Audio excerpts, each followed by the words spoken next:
Hello दोस्तों, intention of success में आपका स्वागत है। आज हम लेकर आए हैं क्लास 9th के लिए और 9th का क्लासेस आज से चलेगा। इस पे पूरा का पूरा आप देख सकते हैं, जितना भी आपकी एक्सरसाइज होंगी, प्रश्नावली होगी, जितने भी आपके पाठ होंगे सब के सब इस पे अपलोड किए जाएंगे। आप पढ़िए और आगे बढ़िए। तो चलो ये स्टार्ट करते हैं संख्या पद्धति क्लास 9th के लिए। इसके कुछ पहला चैप्टर है संख्या पद्धति यानी कि नंबर सिस्टम। नंबर सिस्टम में कुछ चीज़ें हैं, उसको पढ़ने से पहले हमको कुछ परिभाषाएं याद करनी पड़ेंगी। इन परिभाषाओं को हम क्या किए हैं, एक तरह से दिखा दिए हैं। आप क्या करिए, पहले पढ़िए, एनालिसिस करिए, फिर उसके बाद आगे बढ़िए। ठीक है, तो चलिए। यानी संख्या पद्धति की मूलभूत संकल्पनाएं, यानी कि जो चीज़ हमको ज़रूरी है, खास करके उनकी चीज़ों के बारे में हम क्या कर रहे हैं, यहाँ पे पढ़ रहे हैं। तो इसमें पहला चीज़ हमारा दिया हुआ है प्राकृतिक संख्या यानी कि नेचुरल नंबर।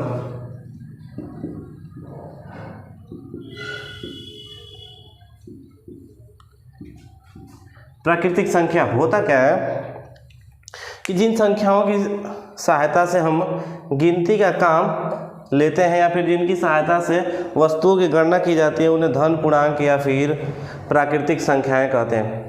धन पूर्णांक, अब धन पूर्णांक है तो इसको एक चीज़ और नाम दे देते हैं, चलिए छोड़िए, उन्हें धन पूर्णांक या फिर प्राकृतिक संख्याएं कहते हैं। ऐसी संख्या जैसे में मान लीजिए काउंट करने के लिए जिन संख्याओं का हम सहायता लेते हैं, यानी जैसे में, और इसको हम n से प्रदर्शित, n से हम क्या करते हैं, इसे प्रदर्शित करते हैं। जैसे में मान लीजिए n is equal to 1 2 3 4 dot आगे तक। इन संख्याओं को क्या है, ये देखिए कि जिन संख्याओं की सहायता से हम क्या करते हैं, गणना करते हैं, ये वस्तु की गणना की जाती है, उससे हम क्या करते हैं, वास्तविक तौर पे एक प्राकृतिक संख्या कहते हैं। और प्राकृतिक संख्या 1 से लेकर आगे तक होती है, यानी कि 1 2 3 4 5 6 7 8 और भी लास्ट तक। ठीक है, तो ये है हमारी प्राकृतिक संख्या। लेकिन एक बात यहाँ पे होती है कि सबसे अगर पूछ दिया जाए कि सबसे छोटी प्राकृतिक संख्या क्या होती है, तो यहाँ पे हम लिखेंगे 1। सबसे छोटी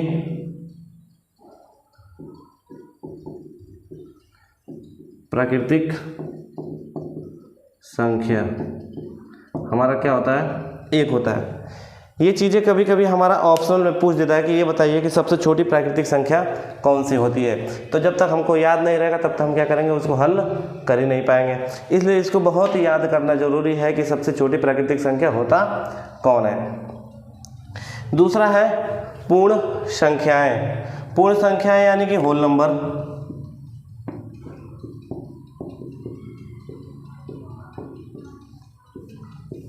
होल नंबर होता क्या है, कह रहा है कि प्राकृतिक संख्याओं के साथ शून्य को भी सम्मिलित करने पर प्राप्त होने वाली संख्याएं पूर्ण संख्याएं कहते हैं। अब कह रहा है कि प्राकृतिक संख्याओं के साथ शून्य को भी लेने पर, यानी कि शून्य और प्लस प्राकृतिक संख्या, जैसे मान लीजिए शून्य हमारा है और प्राकृतिक संख्या, यानी कि सीधे तौर पे शून्य तो है ही और प्राकृतिक संख्या 1 2 3 4 और आगे तक ये चला जाएगा। ये हमारा कह रहा है कि प्राकृतिक संख्याओं के साथ, प्राकृतिक संख्याएं कौन होती है हमारी, तो जब तक हमको पिछला वाला याद नहीं रहेगा तब तक हमको पूर्ण संख्याओं को पढ़ नहीं पाएंगे। यानी प्राकृतिक संख्या जो हमको गिनती से काम आती है, रिलेट करिए एक दूसरे से। जब तक आप रिलेट नहीं करेंगे आपको कोई चीज़ें समझ में नहीं आएंगी। कह रहा है कि साथ शून्य को भी सम्मिलित करने पर, कह रहा है कि शून्य को भी सम्मिलित करने पर, यानी कि शून्य को भी हम लेकर चलेंगे। यहाँ पे प्राकृतिक संख्याएं जो होती है, जो शून्य हमारा होता है यानी 0, ये हमारा प्राकृतिक संख्या नहीं है। ये याद रखिएगा, ये हमारा प्राकृतिक संख्या नहीं है। बहुत से लोग इसी पे टिक मार के चले जाते हैं कि सबसे छोटी प्राकृतिक संख्या, ऑप्शन में दे देगा 0 तो इसी को मार कर चले जाते हैं। तो प्राकृतिक संख्याओं के साथ शून्य को भी सम्मिलित करने पर प्राप्त होने वाली जो संख्याएं होती हैं पूर्ण संख्याएं कहलाती हैं, यानी कि शून्य 1 2 3 4 5 6 7 8 9 10 और अनंत तक चले जाएंगे। ये होगी हमारी पूर्ण संख्याएं या फिर होल नंबर। यहाँ आप देख लेते हैं, ये कह रहा है कि पूर्णांक संख्याएं, पूर्णांक संख्या। अच्छा, एक चीज़ और, इसको प्रदर्शित किससे करते हैं? इसे कैपिटल W से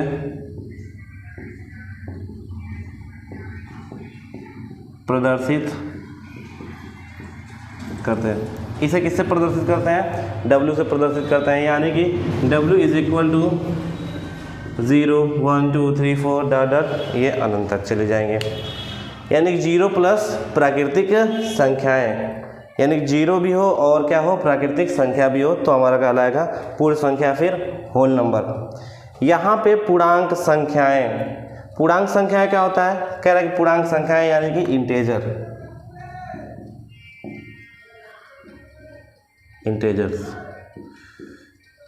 इंटेजर क्या होता है? कह रहा है कि सभी पूर्ण संख्याओं तथा प्राकृतिक संख्याओं के ऋणात्मकों के संग्रह को हम क्या कहते हैं? यहाँ पे पूर्णांकों का संग्रह कहते हैं। अब कह रहा है कि यहाँ आप देखिए पूर्ण संख्या, पूर्ण संख्या यानी कि 0 और प्राकृतिक संख्या, यही तो पूर्ण संख्या है हमारा। यानी कि इसका सभी पूर्ण संख्या, सभी पूर्ण संख्या यानी कि 0 से लेकर कहाँ तक? यहाँ से 0 1 2 3 4 यहाँ तक। फिर उसके आगे क्या कह रहा है? तथा प्राकृतिक संख्याओं के ऋणात्मकों के संग्रह को। अब कह रहा है कि प्राकृतिक संख्या के ऋणात्मक, यानी कि ये प्राकृतिक संख्या और इसके ऋणात्मक, तो यहाँ -1 -2 -3 और यहाँ तक चलता चला जाएगा। तो ये हमारा पूरा बन गया। कह रहा है कि सभी पूर्ण संख्याओं तथा प्राकृतिक संख्याओं के ऋणात्मकों के संग्रह को हम क्या कहते हैं? पूर्णांकों का संग्रह कहते हैं। इसे हम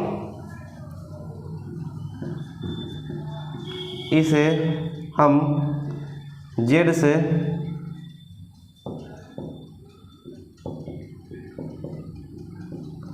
प्रदर्शित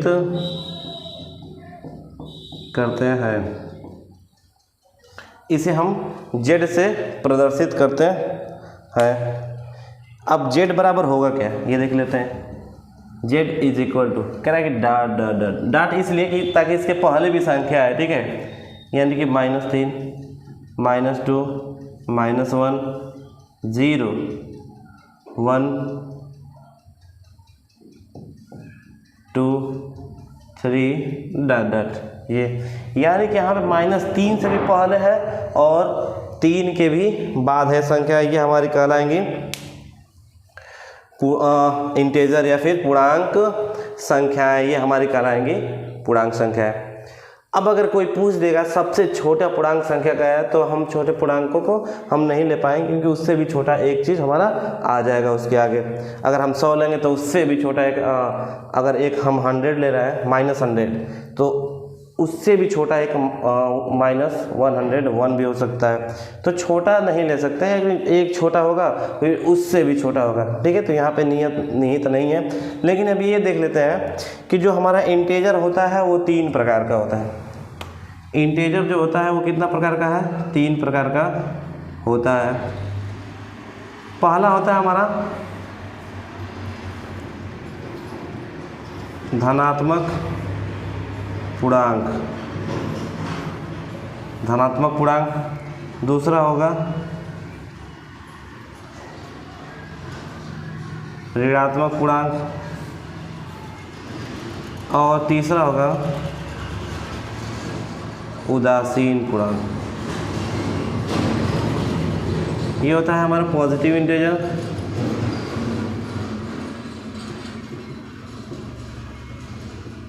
ये होता है हमारा नेगेटिव इंटीजर,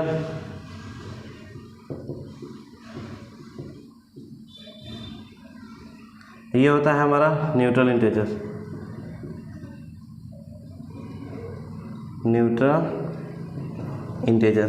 ठीक है, अब इसको समझ लेते हैं कि धनात्मक पूर्णांक कब होगा, ऋणात्मक पूर्णांक कब होगा और हमारा ये उदासीन पूर्णांक कब होगा। ठीक है, इसको समझना बहुत ज़रूरी है। तो ये देख लीजिए, जीरो से जितने भी छोटे पूर्णांक होंगे, जीरो से जितने भी छोटे पूर्णांक होंगे यानी कि माइनस के तरफ, यानी कि जीरो से जितने भी छोटे पूर्णांक होंगे वो सब क्या कहलाएंगे हमारे, वो सब कहलाएंगे हमारा ऋणात्मक पूर्णांक या फिर निगेटिव इंटीजर। यानी कि निगेटिव इंटीजर जो होगा वो हमेशा जीरो से छोटा होगा। ऋणात्मक जो पूर्णांक होगा हमेशा जीरो से छोटा होगा, हमेशा जीरो से छोटा होगा। क्या चीज़, जो हमारा ऋणात्मक पूर्णांक होगा वो हमेशा जीरो से छोटा होगा। ठीक है, तो यहाँ पे हम नेगेटिव का साइन लगा दें, यानी कि जो हमारा नेगेटिव इंटीजर होगा हमेशा जीरो से क्या होगा, छोटा होगा। यानी कि जीरो से छोटा यानी -1, -2, -3, -4, -5, -6, -7, -8, -9 डॉट डॉट अनंत तक चल जाएंगे। अब यहाँ पे अगर बात करें धनात्मक की, धनात्मक पूर्णांक यानी कि पॉजिटिव इंटीजर, पॉजिटिव इंटीजर की अगर हम बात करें तो ये क्या होगा, हमेशा जो होगा जीरो से बड़ा होगा, हमेशा क्या होगा, जीरो से बड़ा होगा, हमेशा ये जीरो से बड़ा होगा। और जो हमारा नेगेटिव इंटीजर होगा वो जीरो से क्या होगा, छोटा होगा। और जो हमारा धनात्मक पूर्णांक होगा वो जीरो से बड़ा होगा। ये तो हो गया ऋणात्मक पूर्णांक, धनात्मक पूर्णांक। जैसे मैं मान लें धनात्मक पूर्णांक में 1, 2, 3, 4, 5 है, यानी पॉजिटिव वाली संख्या है।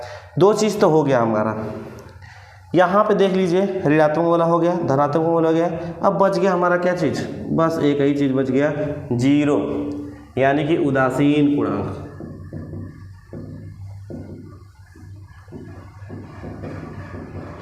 उदासीन पूर्णांक। और जो यहाँ पे जीरो बचता है ना, वही हमारा होता है उदासीन पूर्णांक। और ये तीसरा प्रकार का पूर्णांक हमारा उदासीन पूर्णांक में बस हमारा एक ही आता है डिजिट, और वो है हमारा जीरो। ठीक है, तो यहाँ पे हमने पूर्णांक, पूर्ण संख्या और प्राकृतिक संख्या पढ़ लिया। अब हम चलते हैं परिमेय संख्या की तरफ। परिमेय संख्या होता क्या है, तो चलिए इसको समझते हैं कि परिमेय संख्या होता क्या है। कह रहा है कि ऐसी संख्या जो p/q के रूप में व्यक्त की जा सकें जहाँ p और q पूर्णांक है तथा q is not equal to 0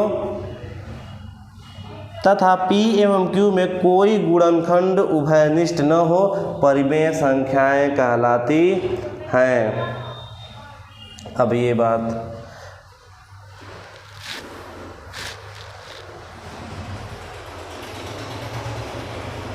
बात हो गई। कह रहा है कि अगर कोई संख्या है, पूर्णांक है, और उनको p/q के रूप में प्रदर्शित हम करें। चलिए ऊपर वाला हम इसको मिटाते हैं। तो कह रहा है p/q के रूप में प्रदर्शित करने के लिए, यानी कि कोई भी संख्या हो किस में प्रदर्शित करें, p/q के रूप में, और q is not equal to 0 होना चाहिए। जीरो क्या होगा, q जो होगा हमारा कभी 0 नहीं होगा।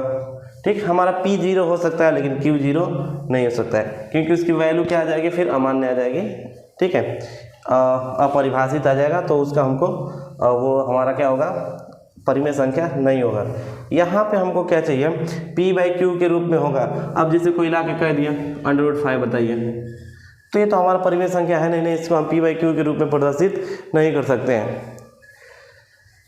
चलिए, हमको बस p/q के रूप में चाहिए, जहाँ पे यहाँ पे दो चीज़ बोल रहा है, जहाँ पे p और q जो है पूर्णांक संख्याएं हैं, यानी कि p और q पूर्णांक संख्या है। पूर्णांक संख्याएं होती क्या है, अभी जस्ट इसके पहले हमने क्या किया, पढ़ा है। यानी कि ऋणात्मक भी हो सकता है, उदासीन भी हो सकता है, और धनात्मक भी हो सकता है। ये हमारा हो सकता है, यानी p का मान धनात्मक भी हो सकता है, ऋणात्मक भी हो सकता है, 0 भी हो सकता है।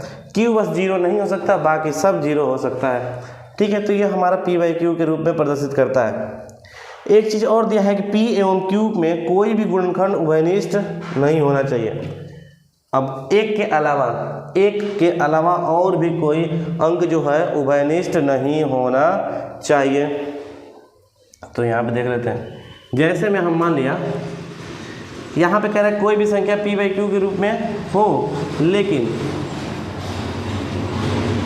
कोई गुणनखंड उभयनिष्ठ नहीं होना चाहिए। कोई गुणनखंड उभयनिष्ठ नहीं होना चाहिए का मतलब ये है, जैसे मान लिया हमने लिख दिया 6/8, तो यहाँ पे देखिए यहाँ पे हमारा उभयनिष्ठ है क्या चीज़, 2 इसमें भी आएगा 2 इसमें भी आएगा। अगर हम इसको काट दें यानी 3/4 कर दें, अब एक के सिवा कोई भी उभयनिष्ठ डिजिट्स नहीं बचता है हमारा। एक जो होगा दोनों में उभयनिष्ठ होगा, लेकिन हमको कह रहा है कोई उभयनिष्ठ नहीं चाहिए, लेकिन एक तो चाहिए ही, एक तो होगा ही, क्योंकि सभी संख्याएं 1 से क्या है, डिविजिबल है। तो यहाँ पे जो है ये हमारा क्या होगा, परिमेय संख्या नहीं होगा, लेकिन ये हमारा परिमेय संख्या होगा। ये यानी कि जो एकदम सरलतम रूप है, जिन संख्याओं का जो संख्याएं सिर्फ किससे कट सकती है, 1 से कटेंगे, वही हमारा, और p बाई क्यू के रूप में होगी, वही हमारा क्या कहलाएगा, परिमेय संख्या कहलाएगा। ये हो गया। अब यहाँ पे एक चीज़ और, यानी कि जितना भी पूर्णांक होगा, सभी की सभी पूर्णांक संख्याएं क्या होती है, हमारी परिमेय संख्याएं होती हैं। यानी कि सभी पूर्णांक संख्याएं परिमेय संख्याएं होती हैं। सभी पूर्णांक संख्याएं परिमेय संख्याएं होती हैं। क्यों होती हैं? क्योंकि इनको हम a अपान, मान लीजिए कोई संख्या है a है, तो a अपान a हम कर सकते हैं। जैसे मान लीजिए हम 5 ले लिए, तो 5 को हम 5/1 लिख सकते हैं, क्योंकि हम जानते हैं कि उसके डिनोमिनेटर में 1 होगा और 1 से डिविजिबल होगा, तो उसकी वैल्यू उतना ही आएगी। ठीक है, अगर ऊपर नीचे 1 से मल्टीप्लाई भी करें तो हमारा वैल्यू यही आएगा। तो ये हम उसको क्या कर सकते हैं कि देखिए यहाँ पे जो दिया है हमारा पूर्णांक संख्या -3 को ले लिया, तो -3 है, तो इसको -3/1 लिख सकते हैं। ठीक है, तो ये कह रहा है कि सभी पूर्णांक संख्याएं जो होंगी हमारी क्या होंगी, वो परिमेय संख्याएं होंगी। अब परिमेय संख्याओं को Q से प्रदर्शित करते हैं, यानी कि इसे Q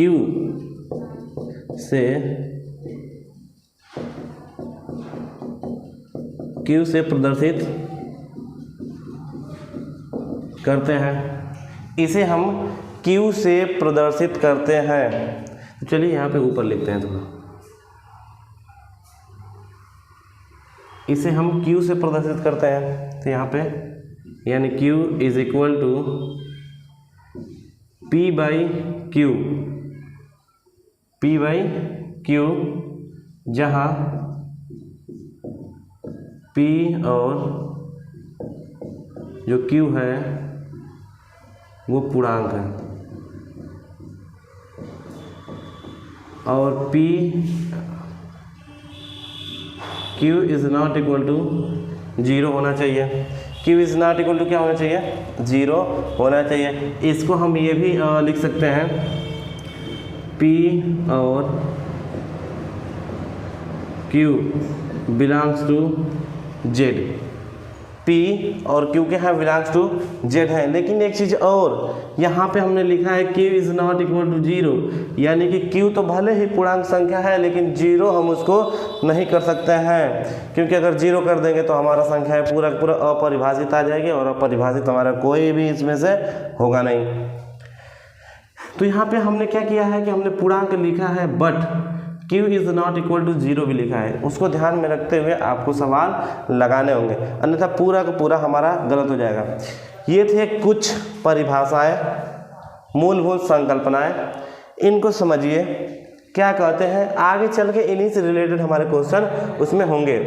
ये परिमेय संख्या, फिर इसके बाद आएगा अपरिमेय संख्या। ये सारे हमको पहले क्या करना पड़ेगा, इनकी परिभाषाएं ये क्या है, कैसे काम करते हैं, सबको हमको जानना जरूरी होगा, अन्यथा सब का सब हमारा पढ़ा लिखा सब बेकार चला जाएगा, क्योंकि इन्हीं छोटे छोटे चीज़ों से हमको आगे मिली सारे कैलकुलेशन करने हैं। तो फिर आज के लिए इतना ही, फिर मिलते हैं अगले बारे नेक्स्ट में।